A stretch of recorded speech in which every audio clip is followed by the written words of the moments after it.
I know some of you for sure. On March 28th, we lost Stana. Um, Over the last couple of months, a lot of you came by to visit her and see her, which we know meant a lot to her. She did feel the love from you all doing that, because that's the kind of person she was. Someone who would come to visit you, that comes to watch your kids' game, comes to watch your game, watch your kids graduate, celebrate your birthday. She was effortless in showing that she loved you and your family.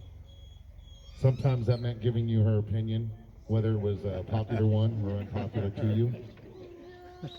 Uh, Hurting your feelings with it didn't really matter much because she wouldn't have even bothered if she didn't love you. As someone that she loved was suffering, she suffered deeply with them. I've watched her cry, not for herself many times, but for others' pain. She also cared for many people in their last years because she didn't believe in putting her family in a home. She always told me that our relatives deserve better than that. And she got the same care from my Uncle Charles, who took great care of her and refused to do that to her because that was one of her greatest fears.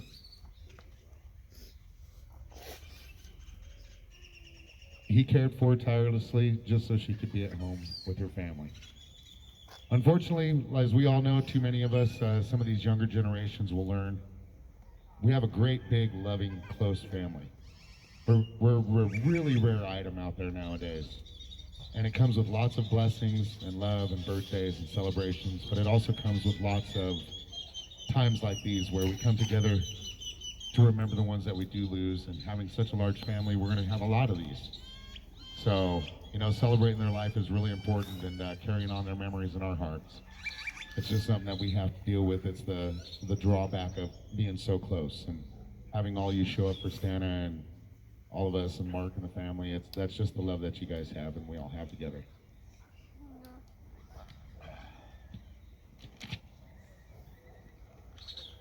I do have one thing before I'd like to introduce Pastor Jones here. I did make one promise to my aunt years ago. I don't think it's going to be a big problem here because pretty much every face I see is a loved one, family member, but she did make me promise years ago that if she had her funeral and I was here, to remove and kick out anybody who didn't like her. She was not fun to fake people, and she never could understand why you would go to somebody's funeral you didn't like and tell all the family about, what a great person they were. So if you're here now, get the hell out. With that, I'm going to go ahead and pass this mic over to Pastor Jones. Go ahead and get us started. Good afternoon, everybody. Wow, what a beautiful crowd. Now, if I could have a church congregation like this every Sunday and every Wednesday, hint, hint, hint, I would be the most blessed pastor anywhere, any place. Now, if you would, you all would, bow your heads with me, or as country folks say, bow. My generation is aunt and mom, raising her kids and nephews and nieces, even down to her grandkids and great nephews and nieces. Even my kids, when we first moved back to town, we lived just 2 doors down, and man, my kids were stuck at Stana's house, just non-stop. She might as well I should have sent her grocery money. That's how often she was ever there. They swam so much at her house one year, they came back looking like Jamaicans with blonde hair. One time it snowed, they were at Aunt Stana's building a snowman in the desert in flip-flops and tank tops. She sent them home to put some clothes on. She was always the aunt that, she was the one aunt that always said, wash behind your ears. Always. You had a shower at Stana's, it was wash behind your ears. And don't wash your face after your butt, basically. You don't want to go straight from one to the other. I was fortunate enough while she was watching my kids and her grandkids, I get lots of days where the kids would bring over goodies, and I'd get a call from Aunt Stana. Hey Jim, me and Savanah did some experimenting. I don't know if it's going to taste good because I ran out of vanilla and I used X ingredient. Could have been anything to substitute, and I always ate them all. They were delicious. um, my mom once said to me that Stana was the smartest nurse she ever met in her life. You know, and that says a lot. You know, because we had a lot of intelligent people in this family. So I mentioned it to her once and she cried. So I didn't, you know, so she could get a little emotional. But anyhow, just we're gonna have come up here and say a few words if you wouldn't mind.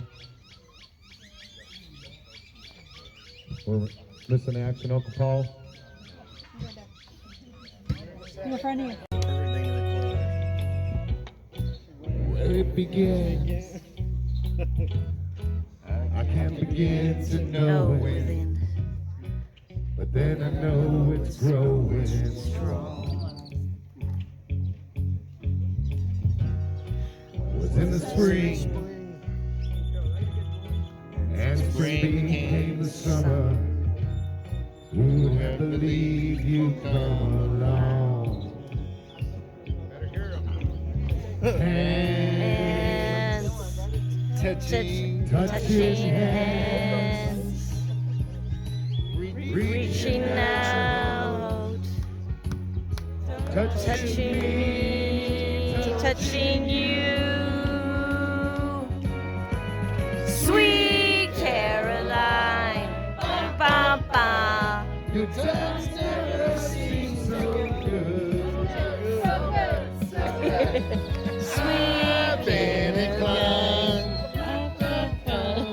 to believe they never would, but now I look at the night and it don't seem so lonely. We fill it up with only two. When I heard hurting runs off my shoulders, how can I hurt when holding you? Let's hear it, Miley. One, touching one, reaching out, touching me, touching you, sweet Caroline, ba ba ba.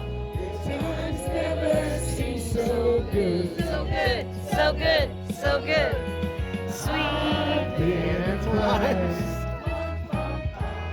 to believe they never would. Oh no, no. Round two.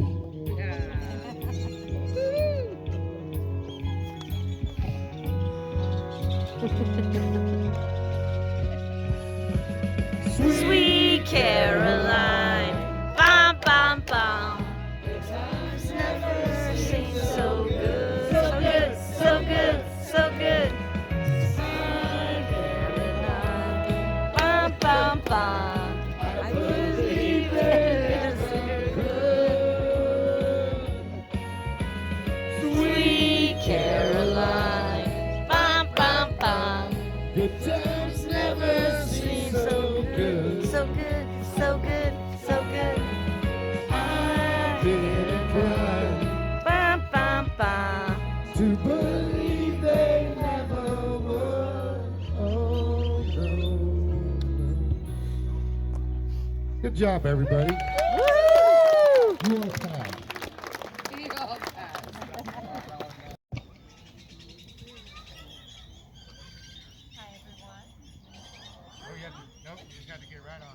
Hi everyone. I'm Ann Clayton. I am Stana's granddaughter, and this is Piper, Stana's great-granddaughter. Forgive me for reading, but I just really didn't want to mess this one up. I came into the Goldman family when I was around 14, and it was really the first real sense of family that I ever had. I never lived close to any of my grandparents or aunts or uncles, and I certainly didn't live close to Santa and Charles. I was in Sacramento, California, about 9.5 hours away. Um, but my God, the immediate effort and love they put into us kids was a love I've never felt before. Dan really loved that way too. They showed up to everything like I was one of their own. They were there for my high school graduation, my college graduation, my wedding, my first baby, my second baby, all my kids' birthdays. And oh boy, did they always make Christmas over the top magical. Never seen anything like it. I've never seen someone like to give gifts as much as Stana loved to give gifts. Poor Grandpa had to haul him down one year when she couldn't make her up, when she couldn't make it. Truck full of gifts like Santa Claus. As we are all very aware, Stana was very opinionated, and quite frankly, she could be mean. And I can say that because she was my number one favorite, self-proclaimed senile old lady. But there was something about her, and I think it was that we were so much alike that really endeared me to her personality. It took a while because we were like two bulls butting heads with our big personalities, but I saw that she could be direct and stern and opinionated, really a lady without any BS, but she could also be loving. Beyond loving, a woman who would show up every single time, no matter what we did. She gave so many chances to the people that she loved. And she really loved all of us so much. She was 100% a woman who did everything for her family. Her family was everything for her. She was my favorite person in the world. I spoke with her often. She was a normal part of my routine. Poor thing even had to deal with my drunk dials at college when I had drunk. And she took them gracefully, but always called me the next morning and asked me, "Are you okay?" Yes, Grandma, there's Uber now. I wasn't driving. She always had no bullshit advice. She was always straightforward, but never fell short on the compliments. If she thought you were great, she told you. And if you never heard her say that, I'm sorry. 23 years I had of loving Stana, and I could honestly say that was not enough. It was never going to be enough. I lost my friend, my grandma, my person. The second I found out she went to be with the Lord, I told my mom. I was so disappointed. I just said, man, there's no one else like her in the world. That makes me so sad. I'm heartbroken to lose my girl, and I'm so happy she gets to be with Dan again. I know that she's longed for that for a long time. So cheers to being direct, but loving. Cheers to Stana Goldman, my most favorite person in the world.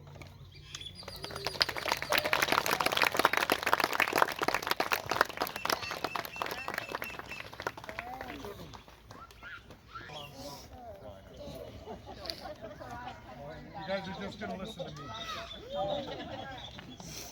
Boy, that's a tough one to follow. Thanks, man. That was awesome. Yeah, many of us in my generation have had Aunt Stana look at you and your girlfriend that you brought to the family function. And look, your brand new girlfriend who's overwhelmed by just the amount of people there. And look at her and say, "You're living in sin."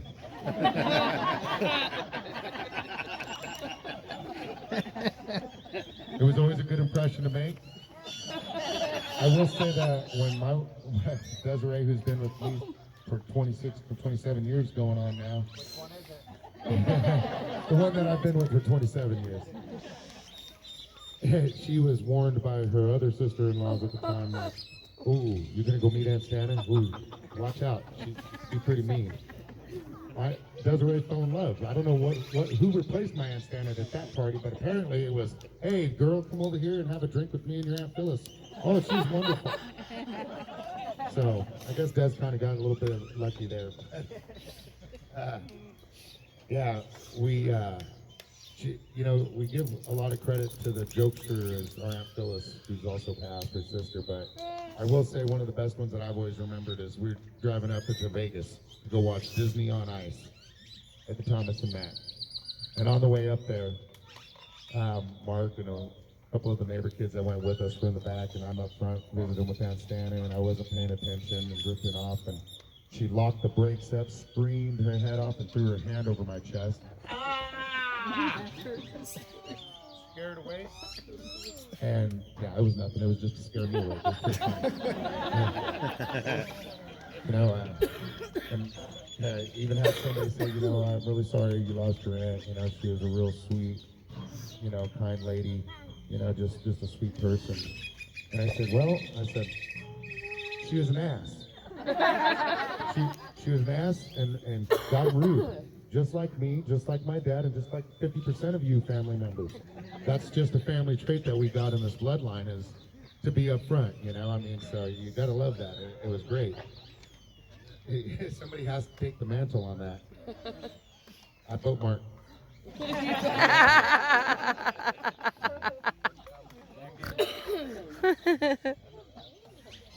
We're just gonna take a moment just to hear this song. It's not too bad. We just want to kind of take a breather and kind of ponder a little bit. So I'm gonna play this for you guys.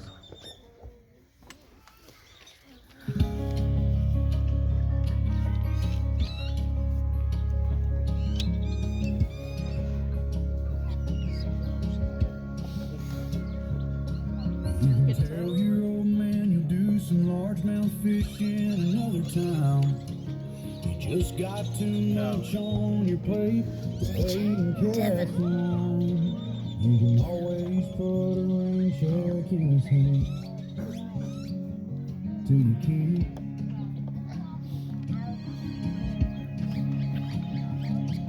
You can keep putting on forever with that girl whose heart you hold, swearing that you'll last someday further down the road. You can always put a diamond on her hand till you can't. If you got a chance, take it. Take it while you got a chance. If you got a dream, chase it. 'Cause a dream won't chase you back. If you're gonna love somebody, hold them as long and as strong and as close as you can, till you can.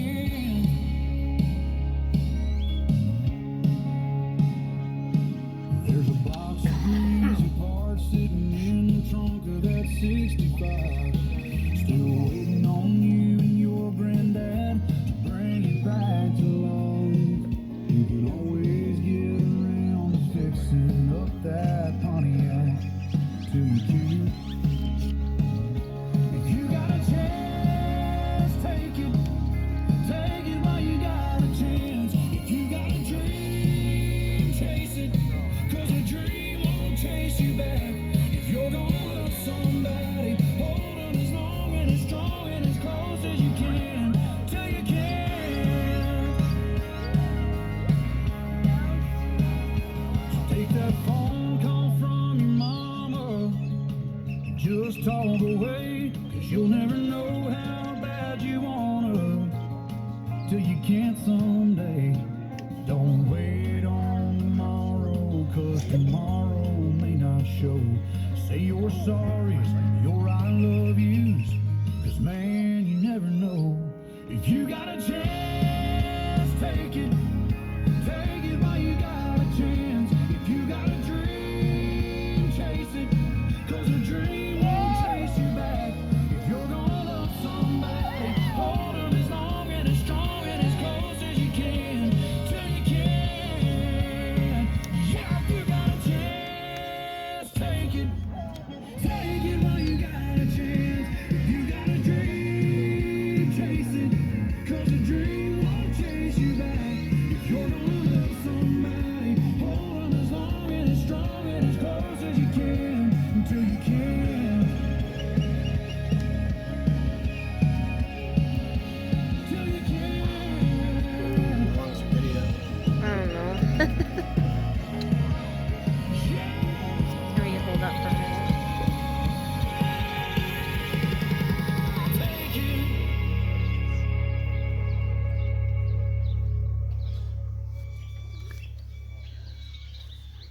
That's a good tune. I never heard that one. I like that. You're welcome. So, well, I will say another fond memory I have that I always loved about Aunt Stana is everybody helped with chores, and all of you know that spent all those years coming to Stana, whether it was Paula or Brenda or Jeff or the kids or the kids. It's always something to do at Stana's. It was a stop-off point when people would come and hit town. We were fortunate enough to have many Thanksgivings there, almost to where we outgrew the house. We actually did outgrow the house with Thanksgiving dinners. But one of the favorite things I loved is if you helped with laundry, you got to keep the money that you found. And if Uncle Charles was off the road for a couple days, that could be a bonus weekend. Don't forget if you help clean out the couch. Yeah.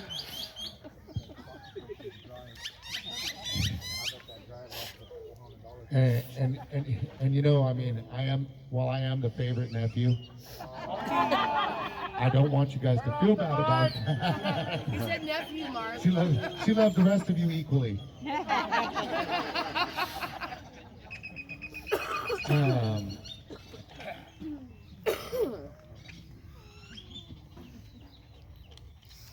I've tied up your guys' ear long enough on this there. I'm going to get a little sloppy myself. So I'm going to go ahead and just thank Mark for allowing me to speak and do this for you guys. And it just means a lot to me. So before I get mushy, I'm going to have Mark come on up and let him say some words.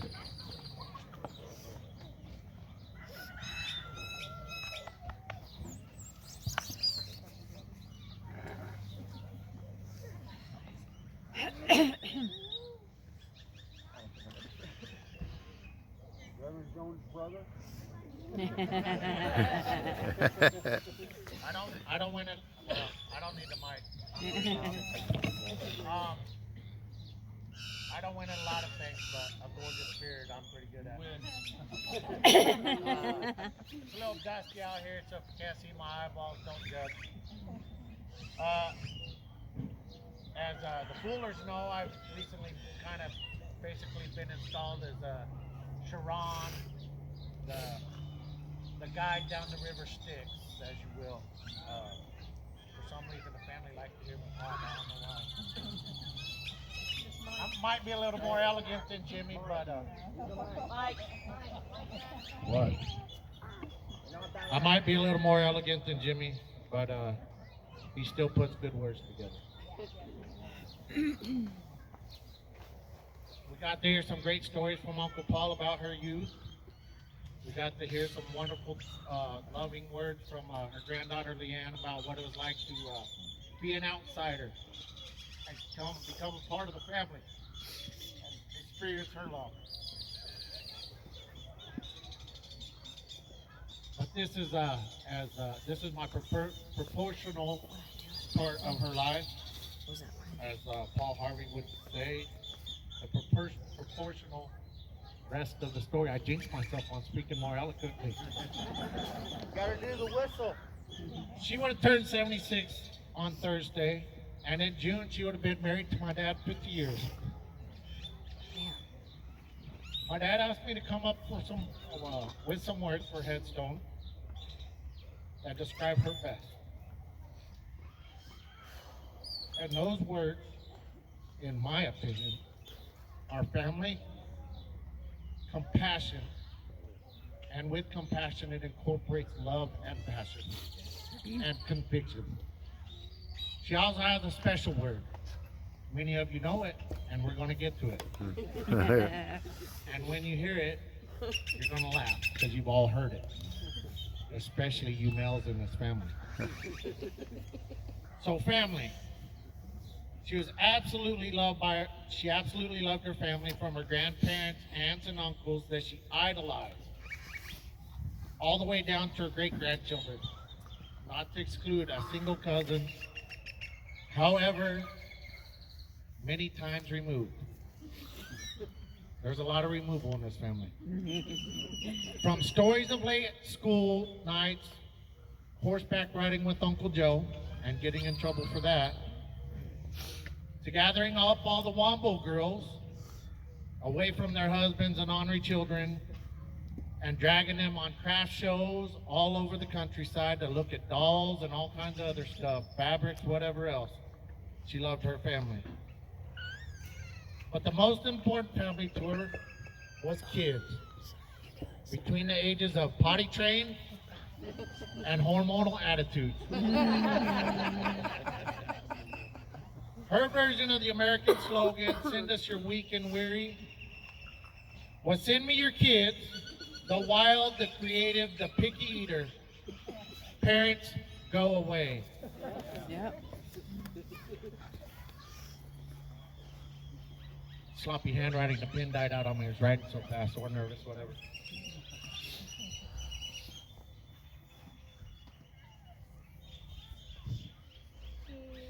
Whether the visit was for a weekend or for a month, pools, adventures, fireworks, stories, home movies about fairy tales, tea parties, and yes, battles of new foods to try were guaranteed to be during her visits. She even had one of her grandson Jake tried to convince her that there was no snow, he wanted to go bobsledding. She said, "Find me some cardboard." So I found her some cardboard. We went down the Arizona side, Dyke Road, and found some dirt slopes to slide on cardboard down as a bobsled. There was no adventure she wasn't willing to do with the kids that came to visit her. And much of this to the stress of my dad. But she didn't care. She didn't care if them wild kids like Kyle and Austin were running and jumping and climbing up campers and jumping in the pool. She didn't care. Much to the chagrin of my dad, pulling his hair out, she didn't care. She wanted them to have those adventures. She wanted those kids, us kids, to have the adventures that she had with her aunts and uncles and her cousins.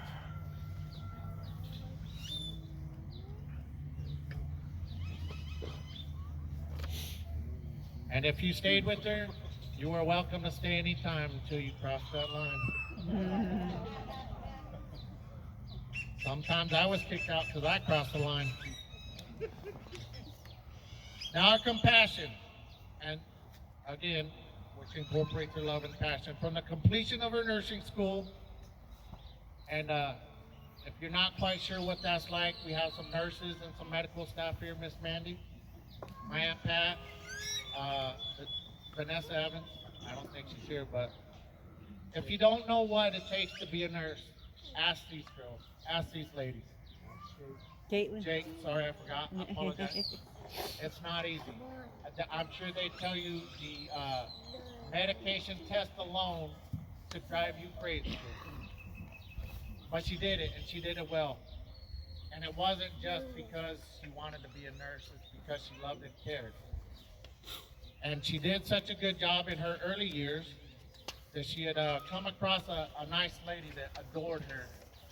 She adored her so much, she said, "I want you to go with me and my son. He's a musician. He's going to do a big European tour, and I want you to be my care nurse when we go on this tour." And she said, "Man, I got a little 7-year-old boy I got to take care of. I got lots of family here that I love. And while that sounds like the dream of many people in this world, I got to take care of my boy. But I love that you want to take me with you. And, thank you for the offer, but I just have to decline that offer." She said, "Well, I'm going to come see you in a couple of weeks. I got a gift for you." And that lady came back and gave her a signed album from Lee Greenwood. I could have not been here. I could be speaking German right now. But she did care, and many of the family members called upon her and her expertise in care, and would get, before WebMD, her diagnosis over the phone. And if she wasn't sure, she'd come straight to your house and look at that rash or that boil and pop it or cut it and treat it. She wasn't the purple lady, that was Aunt Sue, but she would treat it the way she could. She had compassion for her co-workers.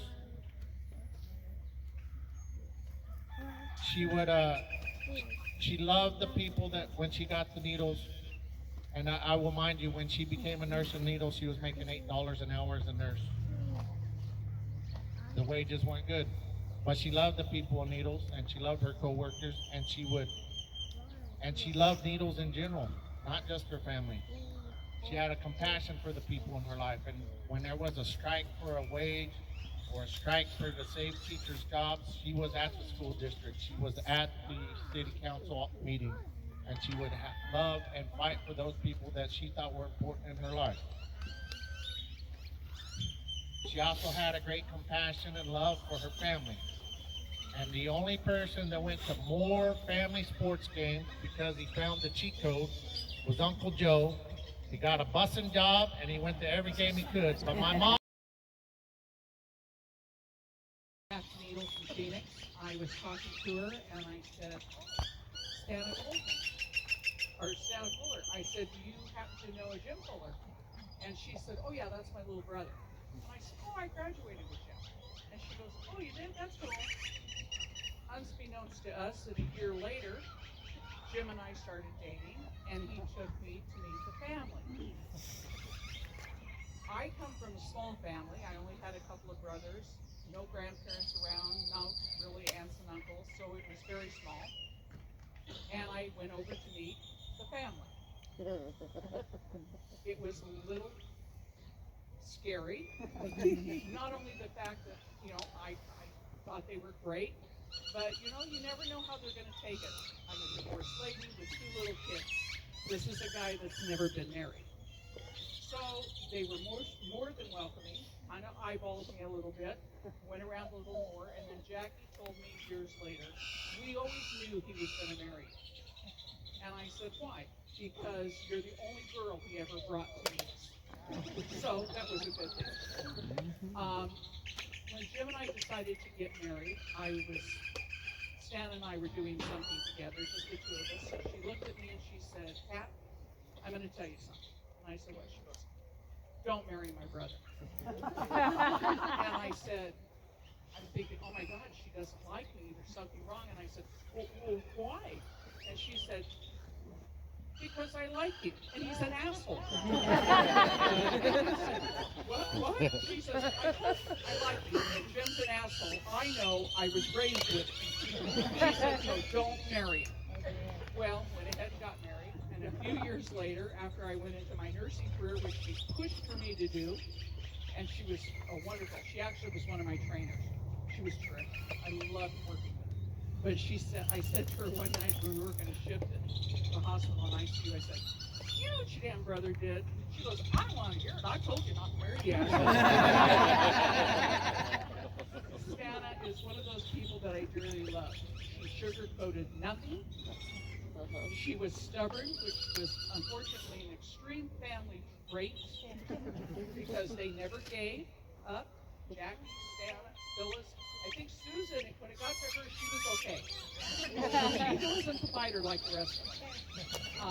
But she didn't sugarcoat it. She was straightforward. If you asked her opinion, you got her opinion, and you better be prepared for it. But she was also very much, take my advice or don't take my advice. But you asked me, I'm going to tell you. I dearly loved her. She took, and the rest of this family, and I will say all of you, accepted me and my children without question. Jim once told me that if we ever got divorced, I couldn't take the boys with me. He was keeping all the kids. So we know that that's it. I was always treated like a sister by all of the girls and a sister by Hank. I never thought of them as anything but my family. They are my sisters. Cousins became my cousins. Uncles and aunts became my uncles and aunts. And I love you all. But I have been in this so much. So very much. And I thank everybody for coming.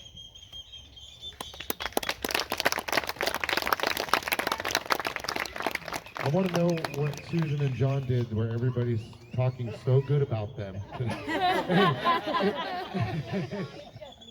The next one's in line, so the new boss is instead everybody's walking on eggshells. I always loved Aunt Stana. Except for when I was a little boy, I was terrified of her. I remember having to go to a family function one time and telling my parents, I don't like Aunt Stana. And they said, why? And I said, because she yells a lot. And her grandkids know what I'm talking about. The amount of time walking up on her front porch and from inside the house you hear, Dawn! I'm gonna meet And you. then as you get older, you find out that she's fun to argue with because she is strong and stubborn and strong-willed. I got chastised by her for making the move up to Oregon before I left for moving too far away.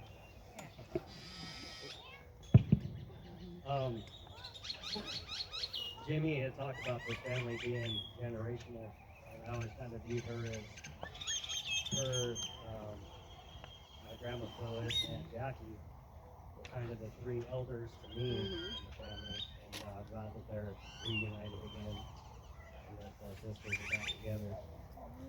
As far as the generations go, I have a young boy now too who got to experience a little bit of Aunt Stana whenever we go to family reunions, and she would send him books in the mail and nice notes and everything. So even though he's young, at least we got to experience a little bit of our loving aunt. So I'm gonna miss her a lot.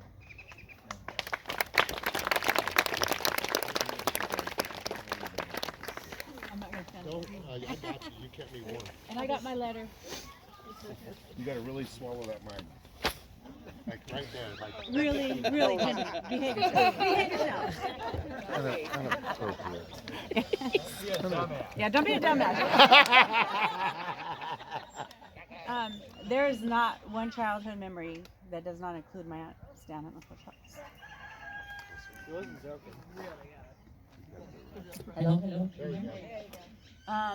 The family trips to Disneyland, Knott's Berry Farm, Magic Mountains, Helico, and numerous vacations that they took us on. One of my favorite memories is a summer we all went camping at Slide Rock, and we all got nicknames. I had run out of clean clothes. My mom didn't pack us enough, and a couple days before we had to leave, I had to dig through the dirty laundry. Hence, the nickname I got was Pigpen.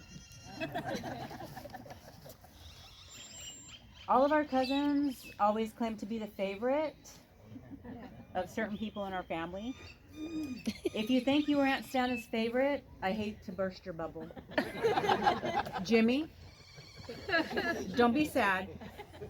Someone hand that guy a tissue, please. You are not the favorite. There's no denying her favorite was my husband, Jeff. I was threatened by many family members, and I still am today, that if I was decided that I did not like him anymore, that they would disown me. All kidding aside, family was everything to Aunt Stana, and she especially loved the littles. She spent her last years making packages for many of them and mailing them out. I don't know who enjoyed it more, the kids excitedly receiving the gifts or the happiness it brought to her doing it.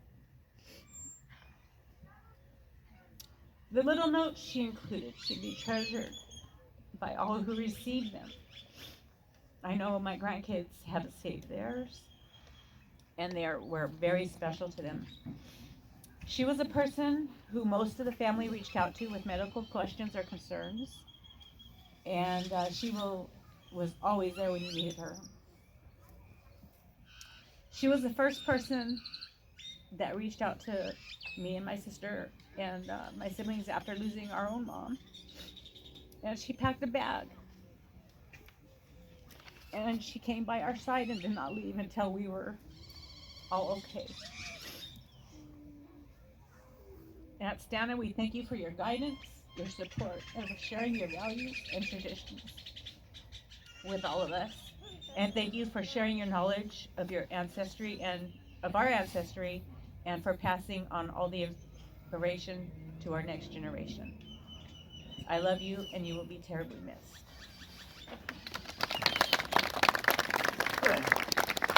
Alright, I'm gonna stand over here and do one real quick. If you don't know me, my name's Jim. The other dumbass.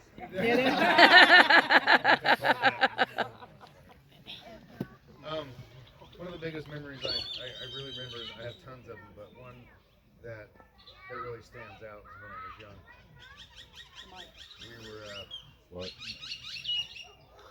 Jimmy was born, Well, and Mike and I were in school, and he was getting born, and Aunt Stana came, and after school, gonna find out who the special one is here, and picked us up on our motorcycle. Oh yeah, Grandma had a motorcycle. Just put me in the front, Mike in the back, and rode down that street to the hospital. And I can remember holding onto this thing, going, "Holy crap!" I was little. I was in elementary school. I'll never forget it. But those are the things that I remember. I remember showing up at the hospital, and she would pick me up to take me off there and say, "Huh? What do you think about that?" Huh? Forget it. And I have so many memories of her, and dumbass has always been one. I'm gonna miss her. She was a great aunt, and send all my condolences to you guys, and I love you.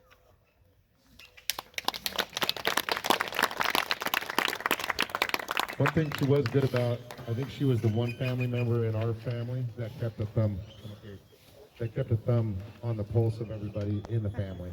If you wanted to know what was going on with the Wombles and Aunt Patty and Uncle Paul, Aunt Stana knew because she'd call Aunt Patty and Uncle Paul and visit. You wanted to know what was going on with Patrick, she'd let you know what was going on with Patrick and Ben and everybody because she'd talk to him and call him all the time. So we're going to really miss that. So, Susan, I'm going to need you to really get them calls. Got to take the place. I'm Ryan, Jeff and Brenda's oldest son. There's nothing that I can't say that hasn't already been said, so I'll share one of my funniest stories about Aunt Stana. My grandmother was taking care of her mom. My grandfather had just passed away. We're digging through family photos at the kitchen table. So my senile great-grandmother, a lot of you know as Aunt Millie or Grandma Fuller, every 30 seconds, Phyllis, you should write who these people are on the back of the photo. Phyllis, write the name on the back of these photos. Phyllis, write the name on the back of these photos. So our daughter was very little, she was a newborn. My wife and I are trying not to laugh the whole time because Grandma Fuller is getting chewed out. I hear you, Mom, I will get you a pen. I hear you, Mom, I will get you a pen. So this goes on for about 20 minutes. Uncle Charles and Aunt Stana show up. Aunt Stana walks in, sits down next to me. My grandmother walks to the kitchen. Stana starts flipping through the photos and says, "You know, we really ought to write on the back of these photos." My wife and I about fall out of the chair laughing. God damn it, what's so funny? You kids need to know who these people are. I said, "We know, Aunt Stana, we'll get you a pin."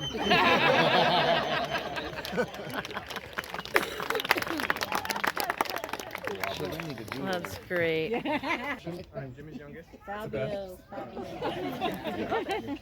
Well, the best to say is I was really lucky growing up here as a grandparent.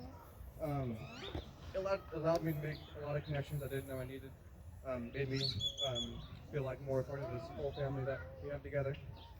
I remember there were so many times going to Aunt Stana's, just me and my brother and Savanah just hanging out, swimming in the pool.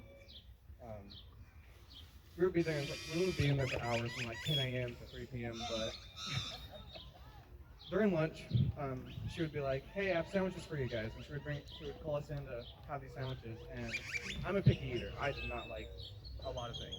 I didn't say no No. Most super. And she sure did care about that. She would bring out these sandwiches, and they were like the best sandwiches ever. Like, you know, sandwich, like a lot of food's better after swimming, but these were like really good. They're sourdough sandwiches, and I don't like tomato. And the first time I had them, I told her I didn't like tomatoes, and she did not like that. She made me like tomatoes. The way she did it is she got a slice of tomato, and she ended up putting salt on it. And I did like it after that, actually. But I can say now that I don't like tomatoes, but I really do like salt.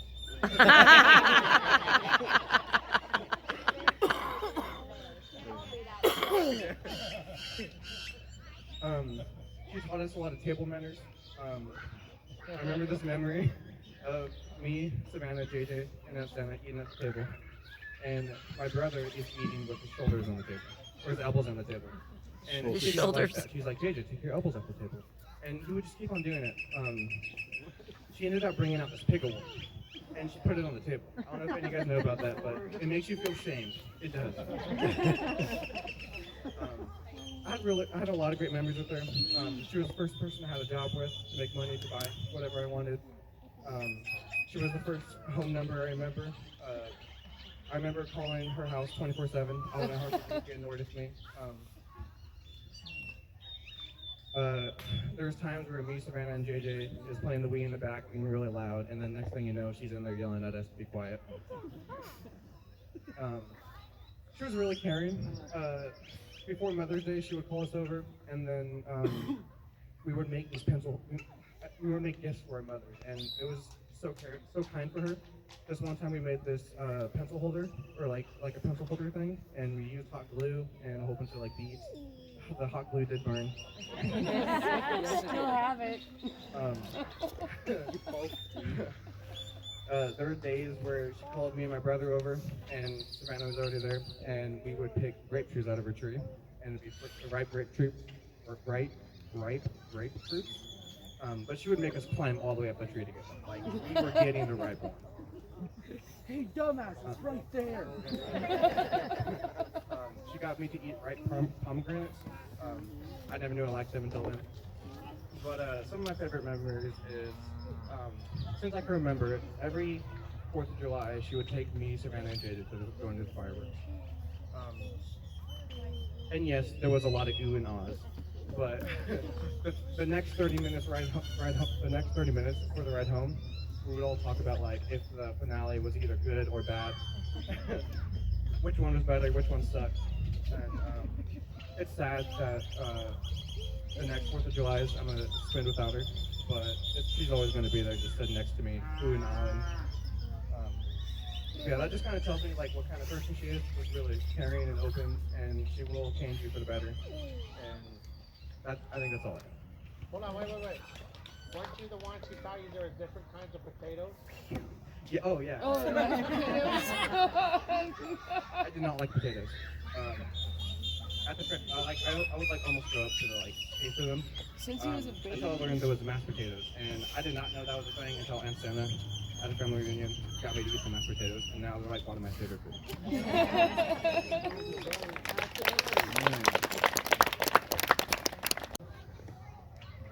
I have hundreds of memories with Aunt Stana. I don't know why. There's just one memory that won't go away. And It's okay. me, Savanah, and Christian were going down to McDonald's one day. And I remember we all got cappuccinos, and she leaned back and she just said to us one day,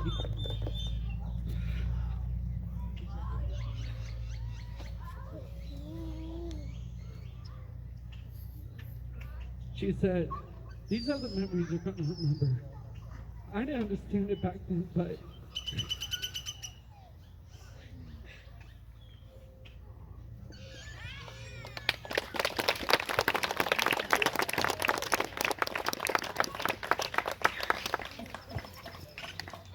Aubrey, go ahead.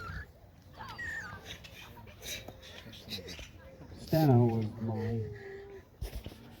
She's her. I don't know about, I think all the nephews and nieces was her favorite dumbass. Dumbass is right. I've probably got more dumbasses out of her mouth over the years than probably anybody. Remember Carl? That is so true. Every time I got married or got divorced, you're a dumbass. Even when I saw her this past January, she sat next to me during Chris's birthday, and that's all she said. You're a dumbass. I remember talking about living in sin. When we were pregnant, my ex and I were pregnant with Chris, I had to call the aunts and let them know, hey, I want to be a dad. And the first thing out of her mouth is, you're living in sin and you're a dumbass. But we had some good times. The only nephew or niece ever got an IV stuck in. I remember I had a appendicitis, and the nurses kept missing my vein. And I was in the hospital, and she came in as a nurse, and she goes, "You guys are not doing this right. Let me show you how." And honestly, she hit it the right first time. But I remember, and I always remember, spending time with her, her words of wisdom, how much she loved the family, how much she cared about everything that each and every one of us did. And I just say, I'm grateful.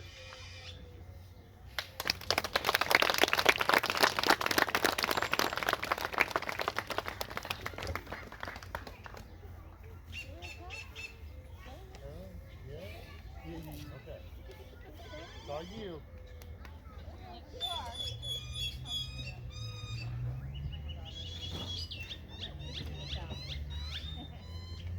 She's all, let's eat.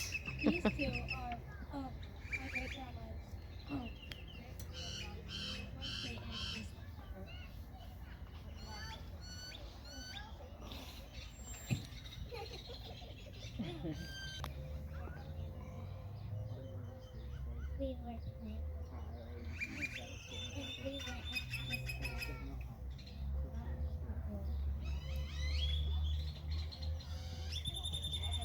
we were playing Battery's dead.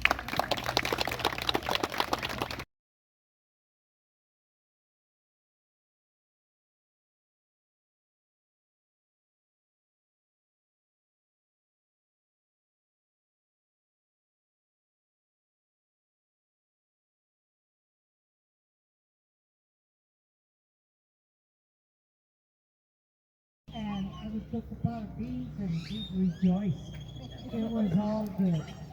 And the kids, she was so good to the kids. Deb was about 2.5 at the time. And that was a blessing. And I love her too.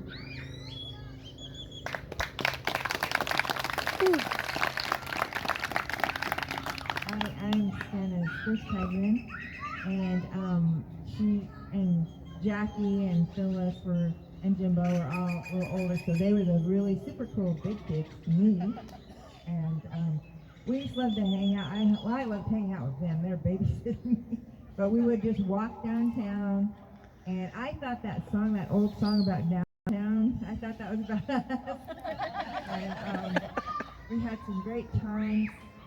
One thing I remember is her bringing gigantic stainless steel bowls of chocolate chip cookies to the church potlucks. Hundreds and hundreds. That really made my day. Oh my God, that was great. And anyway, she would want to see all of us there. And she's in heaven now, and we want to be there with her. So let's go.